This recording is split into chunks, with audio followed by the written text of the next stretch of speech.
Je vous invite à ouvrir la Sainte Bible dans la première épître de Pierre. La première épître de Pierre, chapitre 3.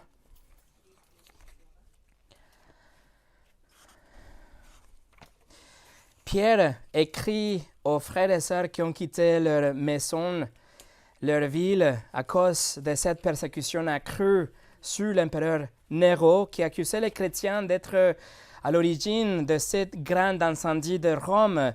Et Néron les a désignés comme les ennemis de l'État, et donc la persécution commence, et ses frères et sœurs, ils partent, ils s'échappent pour pouvoir sauver leur vie. Et aussi, ils sont persécutés parce qu'ils vivent vraiment une vie chrétienne. Leur caractère est cohérent avec ce que la Bible prescrit en termes d'un caractère chrétien. Ces frères et sœurs se retrouvent donc dans la Turquie d'aujourd'hui, et Pierre les envoie cette lettre pour les encourager en les enseignant de la doctrine pure, en leur disant comment est-ce qu'ils doivent vivre, comment ils révisent plutôt des vérités de l'Évangile, et après il va appliquer ça pour leur dire comment ils doivent vivre, comment nous pouvons utiliser notre vie même pour être des témoins de l'Évangile et ouvrir des portes qui s'étaient fermées. Mais grâce à notre conduite, nous pouvons ouvrir ces portes et faire que l'Évangile soit entendu. Tous ces frères et sœurs, ils vivaient comme tels, ils étaient des témoins, ils vivaient dans une société que les haïssait. Mais Pierre écrit pour dire comment nous devons avoir une conduite excellente dans le domaine de notre gouvernement, dans la société en général. Ensuite, il écrit pour nous instruire dans notre lieu de travail et finalement dans notre famille. Comment nous pouvons mener une vie parfaite ou conduite parfaite selon la parole de Dieu. Pierre a donc adressé ces trois domaines déjà, le gouvernement, le lieu de travail, et dans le chapitre 3, il est en train de parler à la famille. Et il a commencé en parlant aux femmes. Il a dit que la conduite d'une femme peut adoucir le cœur dur d'un mari qui n'est pas converti. Et en faisant ça, le mari peut entendre l'Évangile et il peut accepter l'Évangile aussi. La façon dont elle va se soumettre à son autorité, l'autorité du mari, la façon dont elle va vivre une vie pure, elle aura la crainte du Seigneur, la façon dont elle va se habiller, dont elle va chercher à avoir une beauté intérieure, dont elle va avoir un esprit humble et tranquille. Toutes ces choses vont plaire à son mari, vont ouvrir la porte pour l'Évangile, mais plus important, toutes ces choses sont agréables au Seigneur, juste comme Sarah, l'exemple de Sarah et des autres femmes dans l'Ancien Testament. Mais aujourd'hui, on arrive à cette partie de chapitre 3, le dernier verset de cette section, où Pierre continue à observer le foyer, la famille. Mais maintenant, il va parler aux hommes. Comment on doit avoir une conduite selon la parole de Dieu, la volonté de Dieu en tant qu'homme, en tant que mari de Dieu, des époux chrétiens. C'est ce qu'on va voir aujourd'hui. Mais avant de commencer, on va prier ensemble. Seigneur, nous voudrions te demander ton aide, s'il te plaît, pour pouvoir exprimer toutes ces vérités de ta parole, mais aussi pour les recevoir et ensuite les appliquer. Je prie spécifiquement aujourd'hui pour mes frères ici présents, ceux qui sont mariés, ceux qui ne sont pas encore mariés. Seigneur, que ta parole soit notre guide ultime pour pouvoir mener une vie agréable à toi. Bénis la prédication de ta parole comme tu le fais chaque jour, chaque dimanche. Au nom de Jésus. Amen. Et le titre de ce message est « L'amour d'un époux ». L'amour d'un époux. Et on va lire le chapitre 3, verset 1 jusqu'au 7. Pierre écrit « Femme, que chacune soit de même soumise à son mari, afin que, si quelques-uns n'obéissent point à la parole, ils soient gagnés sans parole par la conduite de leur femme, en voyant votre manière de vivre chaste et respectueuse. ayant cette parure extérieure qui consiste dans les cheveux tressés, les ornements d'or ou les habits qu'on revêt. Mais la parure intérieure est cachée dans le cœur, la pureté incorruptible d'un esprit doux et paisible, qui est d'un grand prix devant Dieu. Ainsi séparées autrefois les saintes femmes qui espéraient en Dieu, soumises à leur mari, comme Sarah qui obéissait à Abraham et l'appelait son Seigneur. C'est d'elle que vous êtes devenues la fille, en faisant ce qui est bien, sans vous laisser troubler par aucune crainte. Marie, montrez à votre tour de la sagesse dans vos rapports avec votre femme, comme avec un sexe plus faible. Honorez-la comme devant aux héritiers avec vous de la grâce de la vie, qu'il en soit ainsi, afin que rien ne vienne faire obstacle à vos prières. À première vue, il nous semble que Pierre a écrit un passage pour les femmes et les hommes, mais que les instructions c'est inégal, puisqu'il écrit 6 versets aux femmes et il écrit qu'un seul verset aux hommes. Mais les apparences sont trompeuses, car nous allons voir aujourd'hui que les exigences imposées aux hommes sont vraiment monumentales. La raison pour laquelle Pierre consacre 6 versets aux femmes, c'est parce que les femmes, c'était celles qui ont souffert le plus. Les femmes étaient discriminées dans une société qui réellement les privait de tout droit. Les droits romains ne donnaient aucun respect, aucun droit aux femmes. En fait, par exemple, si une femme était surprise en flagrant délit d'adultère, l'homme avait le droit de la tuer sur place, sans procès, sans conséquences. Mais si c'était l'homme qui était attrapé dans l'adultère, elle ne pouvait absolument rien faire.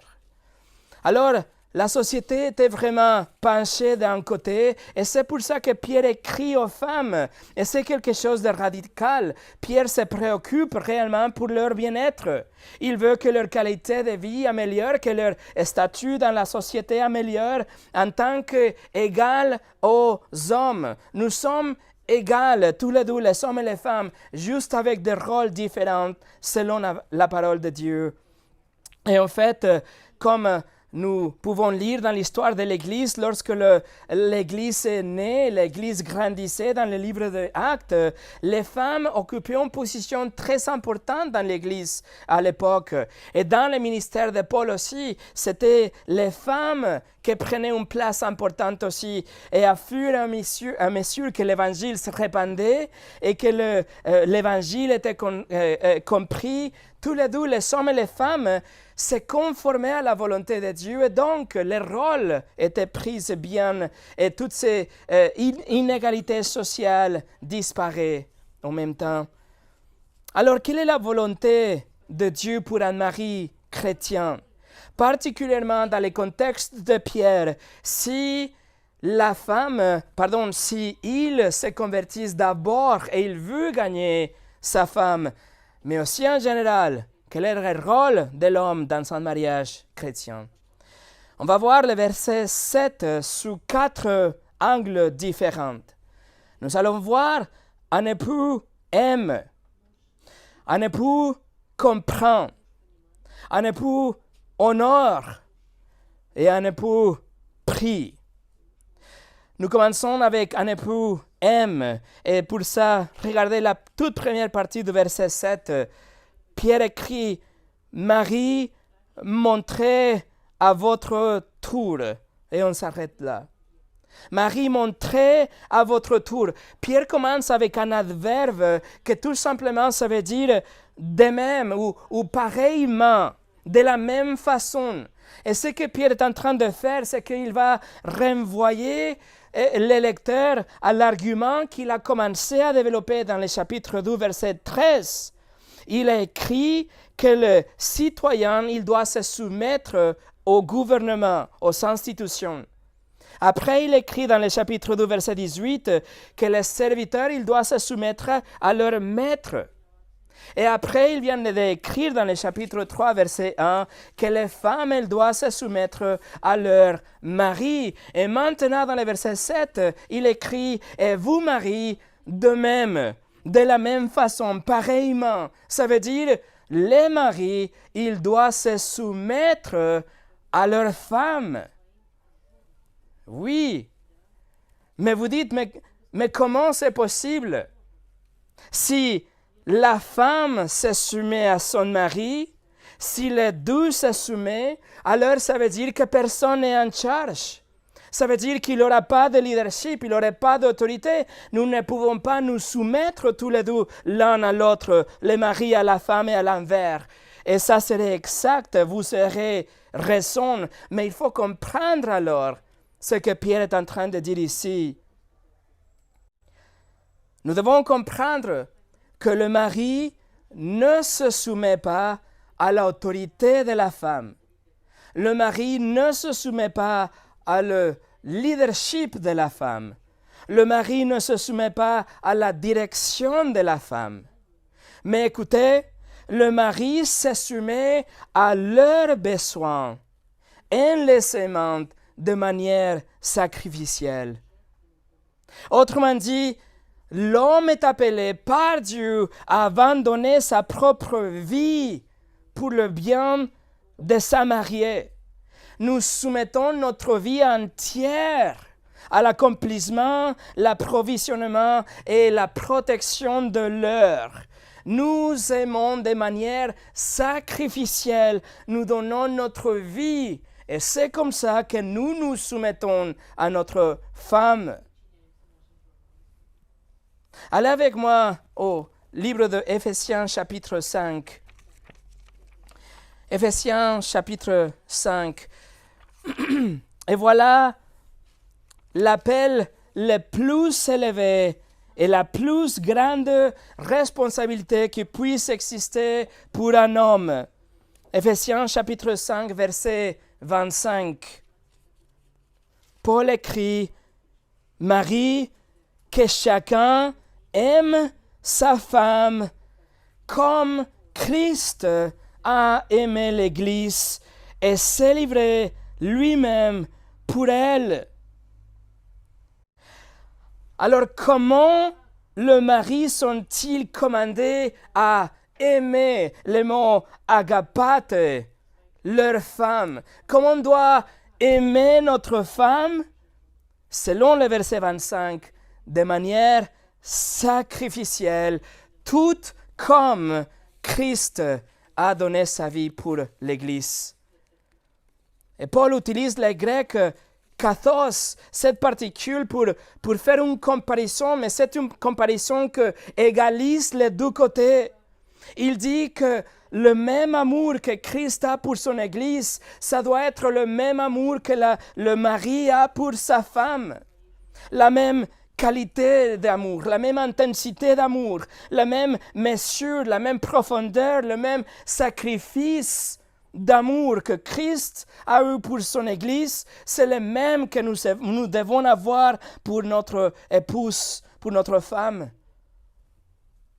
Le Seigneur Jésus-Christ aimait son épouse, l'Église, tellement qu'il a donné sa vie, qu'il a laissé sa gloire du paradis. Il a quitté son trône et la louange des anges pour faire partie de la création et vivre parmi les pécheurs et parmi la saleté et parmi la souffrance.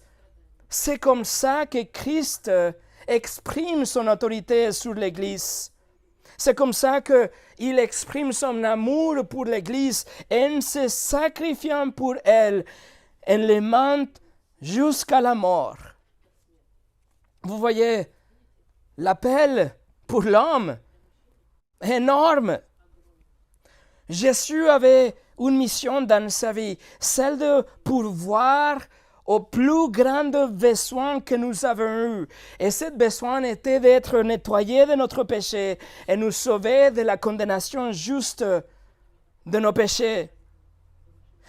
Le Seigneur Jésus a voulu que sa mariée, son épouse, soit avec lui pour toujours. Mais pour accomplir ça, il a vu le besoin de se offrir lui-même comme un sacrifice, comme l'agneau sacrificiel. Et il a donné sa vie, et il était humilié, il a souffert, il est mort, pour que son épouse et sa mariée soient blanches et pures et nettes et qu'elle puisse être avec lui pour toujours au paradis.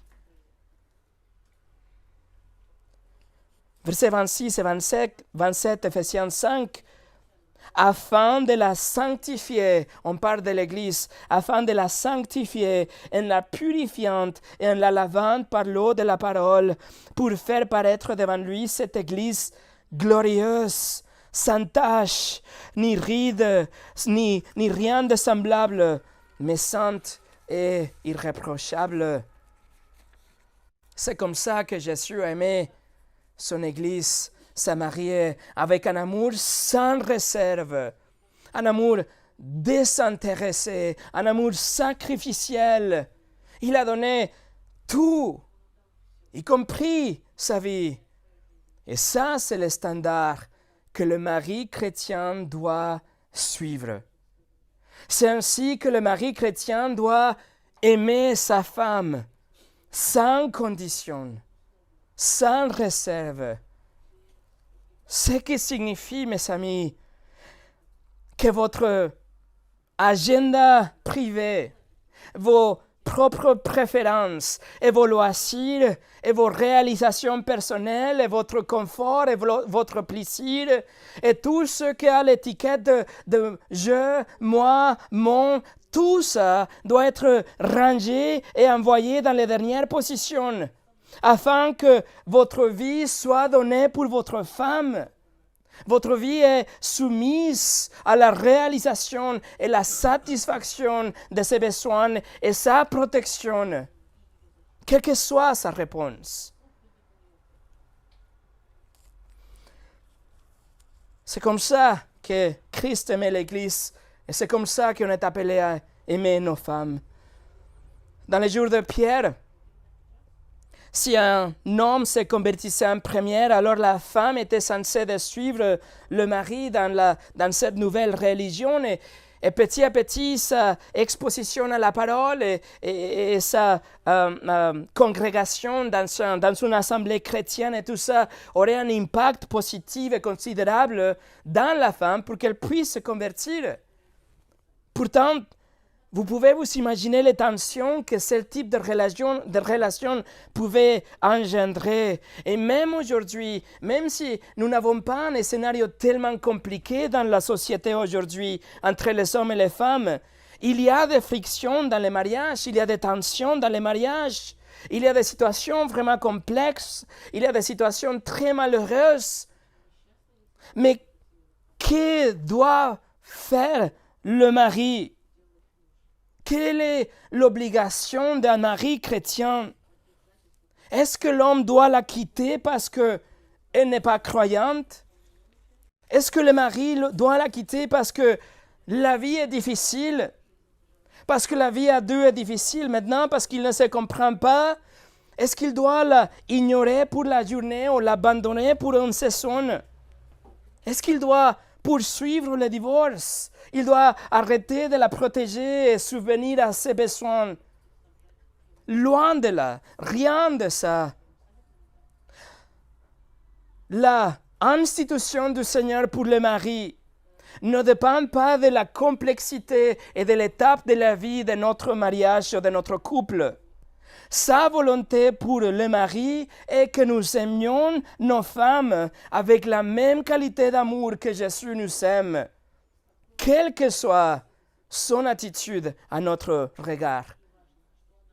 Ça, c'est notre responsabilité, indépendamment de la réponse de notre femme. Aux Colossiens, Paul a écrit, Colossiens 3,19, Marie, que chacun aime sa femme et ne s'aigrise pas contre elle. Si elle vous ignore, si elle vous blesse, si elle n'est pas d'accord, si elle acte d'une façon égoïste, votre amour sacrificiel pour elle va engloutir votre fierté et va se déborder dans la bonté, dans la gentillesse, parce que c'est comme ça que Christ nous aime et c'est comme ça qu'il nous traite chaque jour. Vous voyez, Jésus est mort pour nous. Même si vous l'avez pas, si vous savez pas mériter son amour. Même si vous l'aviez repoussé dans le passé, et même si vous étiez égaré et loin, et vous étiez un rebelle, et vous avez méprisé sa parole, il vous a aimé et il va donner sa vie pour vous. Et même aujourd'hui, nous ne sommes pas fidèles à Christ chaque jour de notre vie, à chaque moment, n'est-ce pas? Vous pensez à vos propres intérêts. Et vous avez des attitudes égoïstes. Et vous avez des yeux qui suivent la convoitise. Et vous mettez la chair parfois au-dessus de sa parole. Et vous vous vénérez à vous-même au lieu de lui vénérer. Et vous ignorez sa parole. Et vous allez parfois à contresens, n'est-ce pas? Cependant, le Seigneur nous aime. Le Seigneur vous aime quand même. Et son sacrifice s'applique encore et toujours à vous. Et il ne vous abandonne pas. Il pourvoit pour vous. Il vous protège. Il vous écoute. Et il vous présentera comme une épouse glorieuse et sans tache un jour. Même si aujourd'hui, en ce moment, vous êtes infidèle. Ça, c'est le sacrifice, l'amour sacrificiel de l'amour d'un mari chrétien plutôt. C'est l'amour qu'on doit émuler dans notre famille.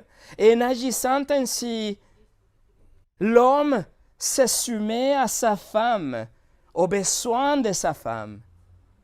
Et la femme fait volontiers confiance. Quand la femme voit que l'homme est en train de l'aimer avec un amour semblable à celui de Christ, alors la femme, elle fera confiance volontiers à l'autorité et la direction de son mari et s'y soumet.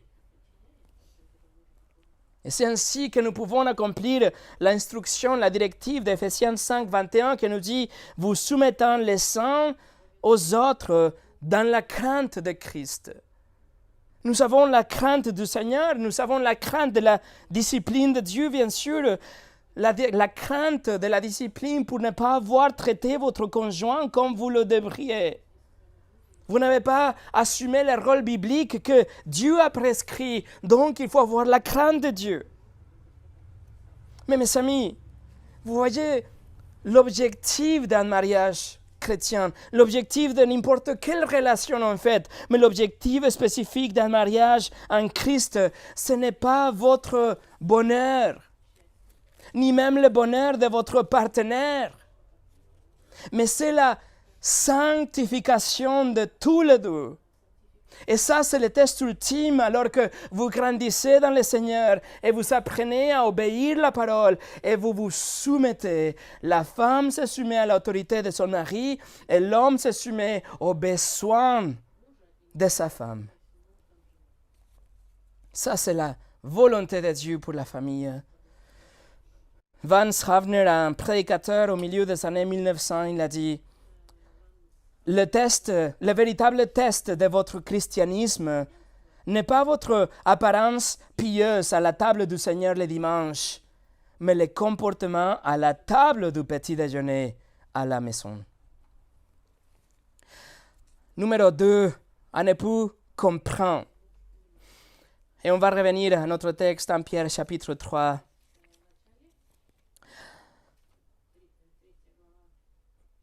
Le mari aime sa femme d'une façon sacrificielle, juste comme Christ aimait l'Église. Et Pierre maintenant nous présente 3 façons pratiques pour que cet amour soit manifesté par l'époux chrétien. Verset 7. Marie, montrez à votre tour de la sagesse dans vos rapports avec votre femme, comme avec un sexe plus faible. La première chose que la Bible de Genève nous présente ici est Marie, montrez. Montrez. La Bible de Darby le traduit comme demeurez. La Bible Osterval, conduisez-vous. Le mot en grec se traduit en anglais comme vivez ou vivre. Et littéralement, le grec, ça veut dire habiter ensemble, passer une vie ensemble, demeurer ensemble, demeurer en fait de manière intime. Vivez ensemble, habitez d'une façon proche. Ça veut dire, juste avec ces mots-là, ça veut dire que le mari chrétien ne peut jamais quitter sa femme. Parce que dans le contexte de la lettre de Pierre, le mari ne doit pas quitter sa femme. Et dans tous les contextes, dans tous les cas, l'homme chrétien, le mari chrétien doit rester avec elle, doit habiter avec elle, demeurer ensemble et continuer à bâtir une relation étroite. Il va cultiver la relation, va chérir cette relation sans cesse. Et en fait, le mot ici apparaît que ici dans le Nouveau Testament, mais dans la traduction grecque de l'Ancien Testament apparaît 8 fois. Et les 8 fois fait référence aux relations maritales, y compris les relations sexuelles. Donc, dans l'esprit de Pierre, même l'intimité sexuelle est en jeu ici. Demeurez avec votre femme, comblez ses besoins, construisez une relation intime. Ne courez pas ailleurs, mais efforcez-vous de la poursuivre, de continuer ensemble, de conquérir le cœur de votre femme avec un amour sacrificiel. Et l'intimité viendra naturellement et volontairement. Pierre continue. Montrez à votre tour de la sagesse dans vos rapports avec votre femme, mais traduit littéralement, ça doit être vivez avec elle selon la connaissance. En fait, la traduction de la Bible de Darby est très bonne, très littérale.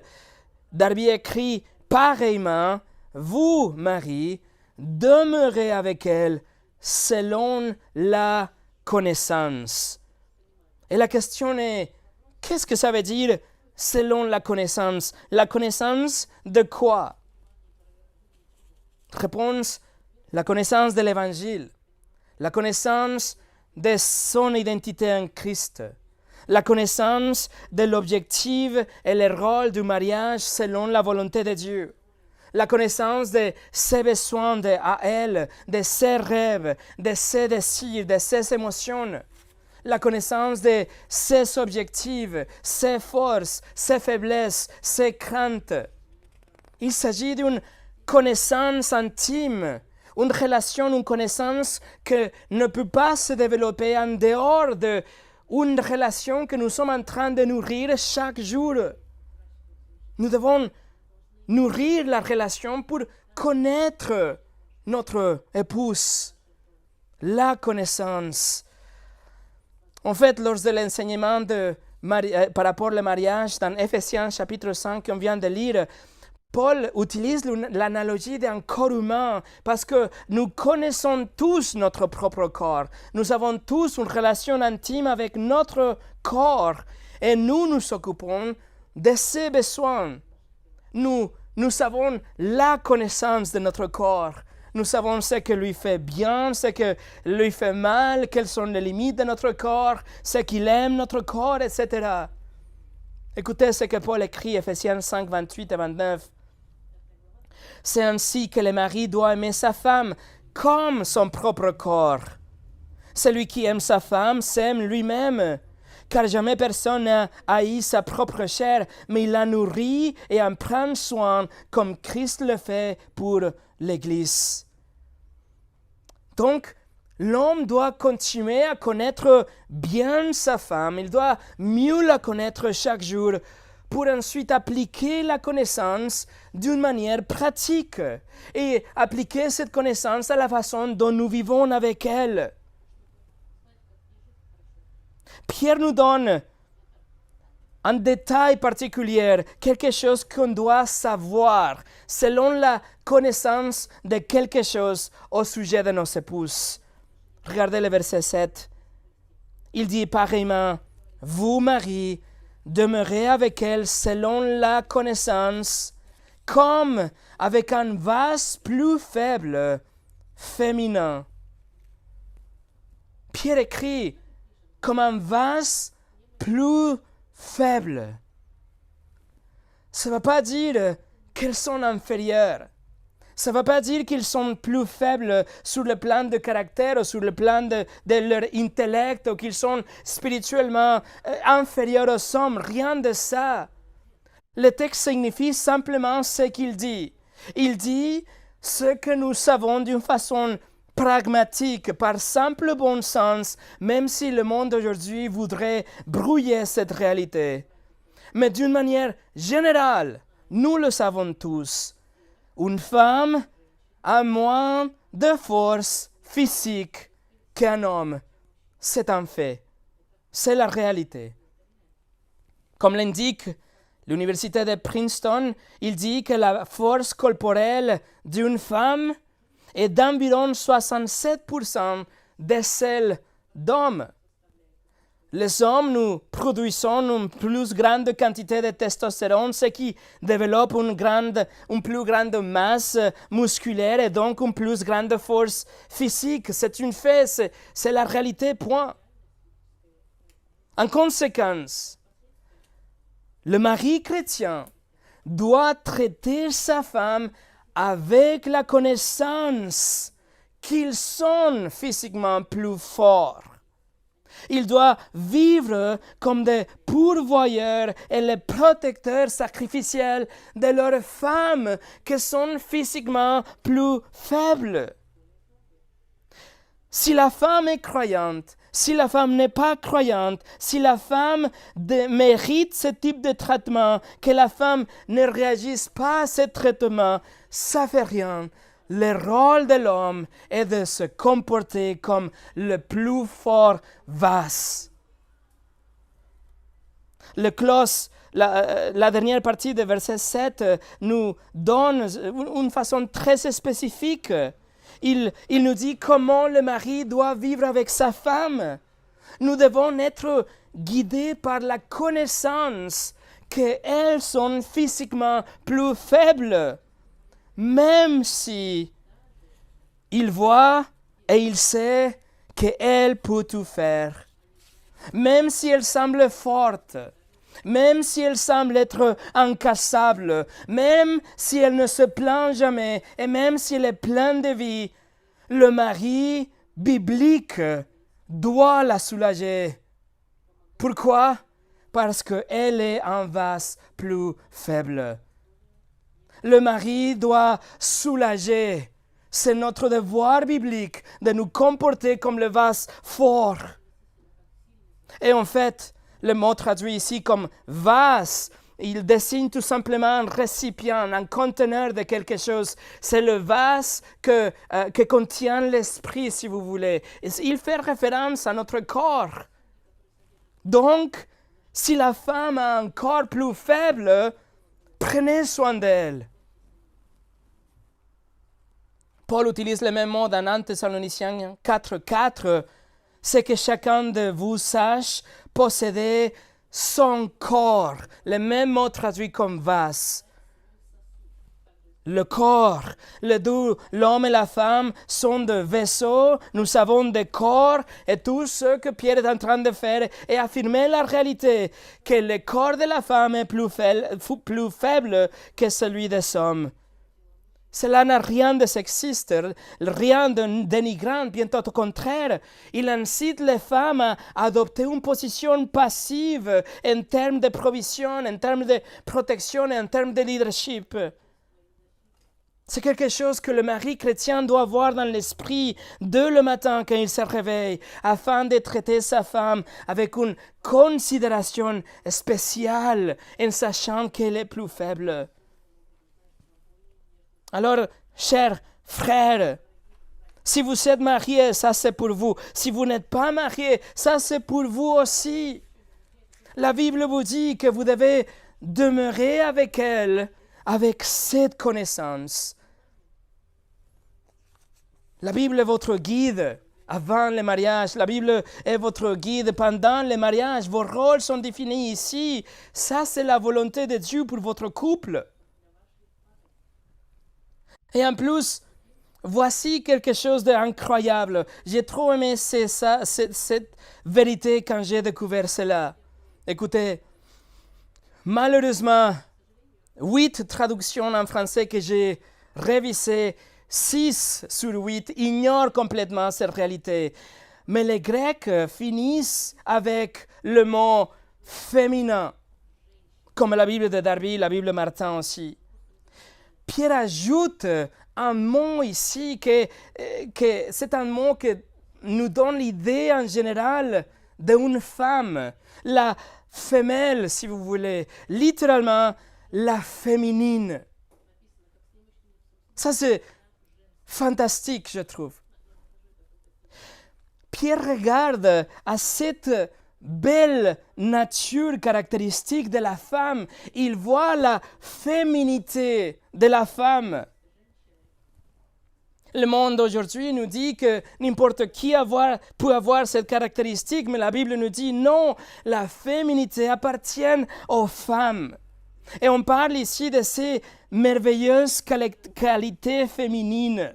Les caractéristiques inertes et charmantes et ravissantes qui font que les femmes se comportent comme des femmes. La féminité, les caractéristiques qui font qu'une femme soit attractive, charmante.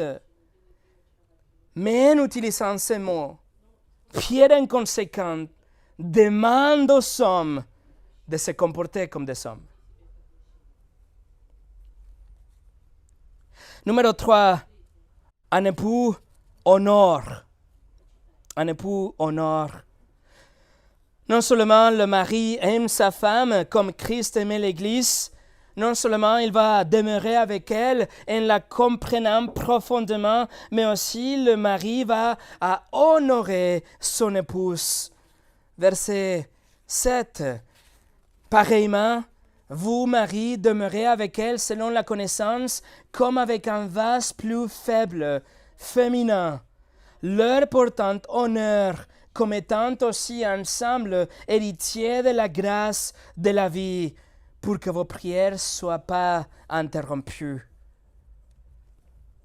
Les maris chrétiens sont tenus de montrer de l'honneur à ses femmes, son épouse, si elles sont croyantes ou pas, quelle que soit leur attitude, le devoir de l'homme, c'est de montrer de l'honneur.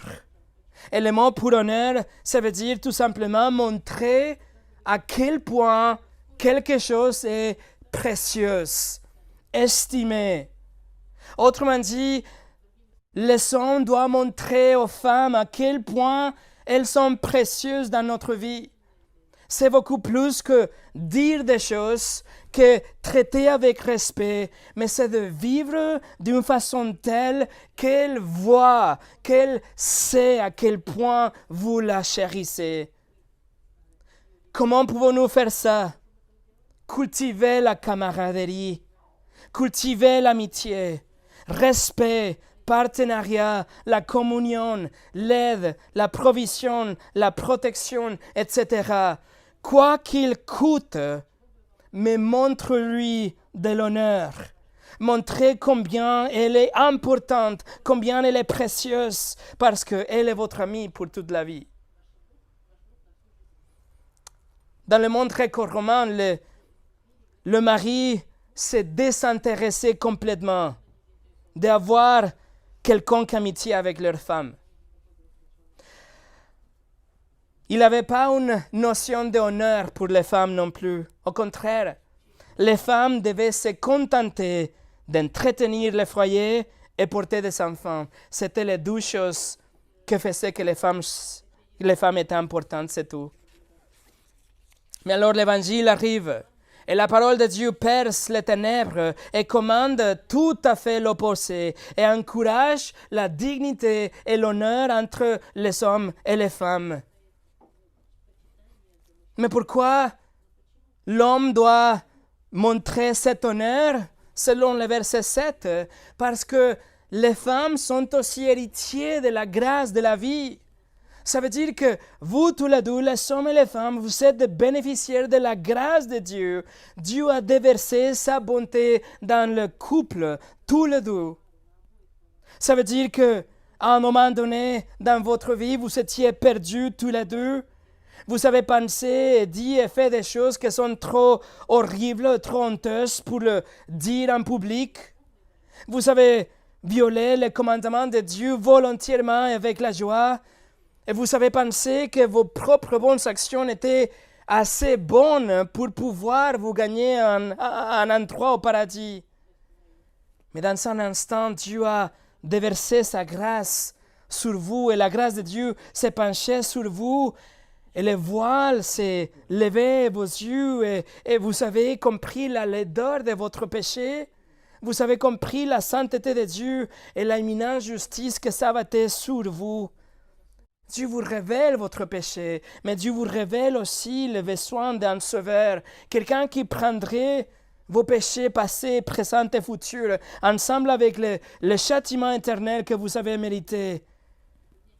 Et vous, tous les deux, vous avez eu une repentance, vous vous êtes détournés de vos péchés et vous avez mis votre confiance en Jésus. Et vous faites confiance que son sacrifice est suffisant et vous avez donné votre vie et vous avez décidé de suivre le Seigneur comme votre roi et votre maître. Vous voyez, vous êtes tous les deux des bénéficiaires de la grâce de Dieu. Et aujourd'hui, le Saint-Esprit habite, demeure dans votre cœur aussi. Et il vous donne un désir d'honorer Dieu et il vous permet d'obéir sa parole aussi telle qu'elle est révélée dans les pages de la Bible. Vous voyez, la femme et l'homme ont reçu la grâce de Dieu, ont reçu la vie éternelle. Ce n'est pas quelque chose que vous fait unique à vous les hommes, mais c'est quelque chose que partagez avec vos femmes. Ça veut dire que votre femme n'est pas seulement votre femme pour toute la vie, mais elle est votre sœur pour l'éternité. C'est quelque chose qui va durer pour toujours. Et même si votre mariage est mixte, ça veut dire qu'il n'est pas converti, pas encore, ou elle n'est pas convertie, pas encore, le mariage en elle-même, en soi-même, c'est une grâce de Dieu. Et juste pour ça, l'homme est obligé à montrer de l'honneur à sa femme aussi. Vous êtes tous les deux des co-héritiers de la grâce de Dieu. Vous êtes bénéficiaires de la vie éternelle en Christ. Et vous voyez une fois de plus, l'Évangile est la solution. L'Évangile est la solution qui peut mettre fin à la tyrannie domestique. Et c'est comme ça que c'est passé dans le premier siècle. Edmund Hibbert, un professeur du Nouveau Testament en Californie, il a dit: les épouses, comme les maris, croient au même Seigneur, sont rachetées par les mêmes rançons, vivent de la même grâce et attendent de même la même destination éternelle. Et pour finir, numéro 4, un époux prie. Verset 7.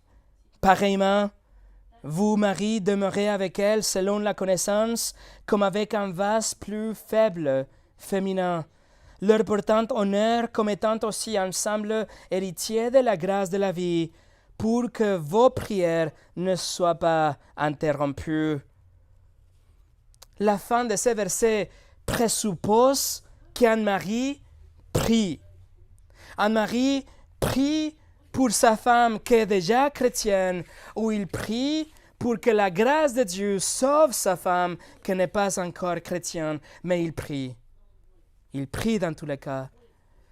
Par contre, il y a là un avertissement divin pour le mari qui n'assume pas ses responsabilités envers elle.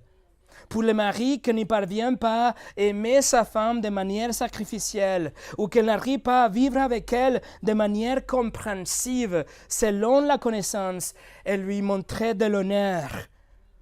Dieu dit qu'il ne répondra à vos prières.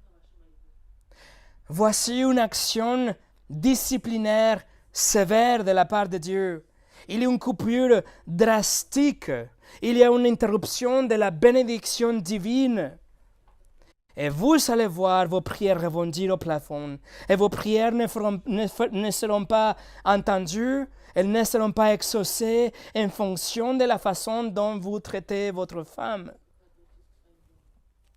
Et le mot pour interrompu, c'est un mot fort, que littéralement ça veut dire être coupé du coup, empêcher quelque chose avec un coup. Et le verbe est passif, ça veut dire que l'action est réalisée par Dieu. C'est Dieu qui décide de couper cette relation, une action de discipline envers le mari. Ça, c'est très sérieux. Et nous montre à quel point il est essentiel que les maris prennent en cœur ces instructions et qu'ils obéissent le Seigneur, quelle que soit l'attitude de leur épouse. Quelle que soit sa réponse, quel que soit son comportement, voici les instructions de Dieu pour vous, mes frères. Alors, mes frères, vous sentez parfois que vos prières ne atteignent pas le trône de la grâce? Je vous dis, examinez votre relation avec votre femme. Nous savons, à partir de la parole, qu'il y a une distanciation. S'il y a une distanciation entre les frères, il y a une coupure dans la relation que nous avons avec Dieu même, comme Jésus a averti aussi dans le sermon sur la montagne. Matthieu 5, 23 et 24. Si donc tu présentes ton offrande à l'autel et que là tu te souviens que ton frère a quelque chose contre toi, laisse là ton offrande devant l'autel et va d'abord te réconcilier avec ton frère, puis viens présenter ton offrande. Alors si c'est ça le cas avec un frère, imaginez-vous lorsqu'il s'agit de la relation avec votre conjointe. En fait, le Saint-Esprit inspire Pierre pour écrire que lorsqu'il s'agit d'une relation conjugale, il ne suffit pas de tout simplement être réconcilié, mais ça va plus loin que ça. On doit aimer sacrificiellement, on doit comprendre notre femme, on doit honorer, on doit prier pour notre femme. Et ça, c'est le standard que Dieu demande.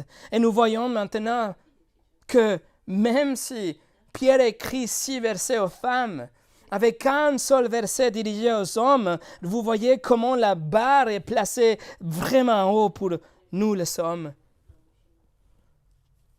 Non seulement si vous êtes béni d'avoir une femme qui est chrétienne déjà, mais aussi si votre relation a des difficultés en ce moment, même si elle n'est pas aussi engagée envers le Seigneur comme vous, ou même si elle n'est pas croyante du tout.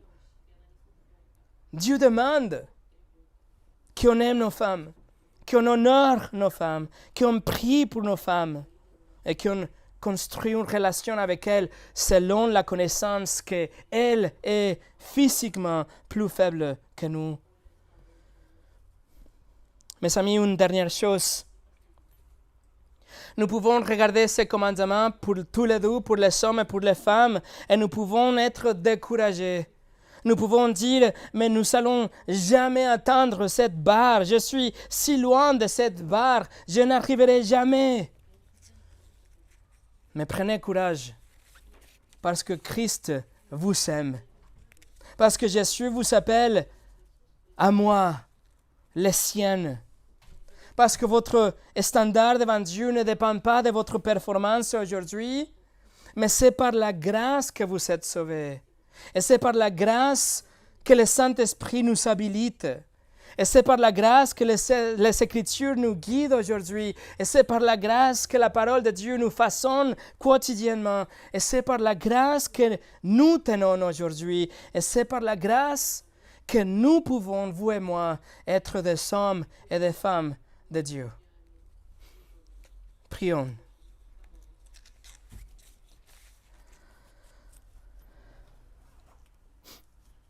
Seigneur, merci pour ta parole.